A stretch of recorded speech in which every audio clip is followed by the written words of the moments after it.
আসলে কি বলতো, আমি না আমার ফ্রেন্ডসদের কথায় চলে এসেছিলাম। ওরা আমাকে সবসময় বলতো, বিয়ের পর তুই কত পাল্টে গেছিস, শুধু নিজের শ্বশুর বাড়িতে পড়ে থাকিস, তোর স্বামীর সাথে টাইম কাটাস, ফ্যামিলির সাথে টাইম কাটাস, আমাদের সাথে তো টাইম কাটাস না, ক্লাবে যাস না, পার্টি করিস না, সবসময় বাড়িতে বসে থাকিস। আর আমিও না ওটাই ফিল করতে শুরু করে দিয়েছিলাম।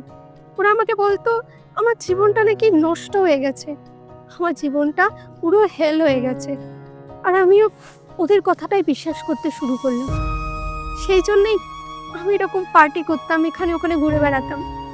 কিন্তু এখন আমি বুঝতে পেরেছি আমার বিয়ে হয়ে গেছে। আর বিয়ের পর মেয়েদের জীবনটা অনেক চেঞ্জ হয়ে যায়। সব বাড়িরই একটা নিয়ম থাকে, আমার ওটা মানা উচিত ছিল। আমি কখনো ওগুলো মানিনি। কিন্তু হ্যাঁ, আমি তোমাদেরকে প্রমিস করছি, আজকের পর আমি আর কোনোদিন পার্টি করব না। আর আমি এসব ছোট ছোট জামা প্যান্ট পরেও ছেড়ে দেবো। আমি নিজেকে চেঞ্জ করে নেব। না না, তোমার কোনো পোশাক চেঞ্জ করতে হবে না। তুমি যেমন পোশাক পরো সেই রকমই পরবে। শুধু আমাদের পরিবারের সম্মানটুকু খেয়াল রেখো। আর মাঝরাতে পাপ থেকে ফেরা এইগুলো ছাড়ো, তাহলেই আমাদের জন্য অনেক। ঠিক আছে, তোমরা বসে গল্প করো, তোমাদের জন্য চা বানিয়ে নিয়ে আসি।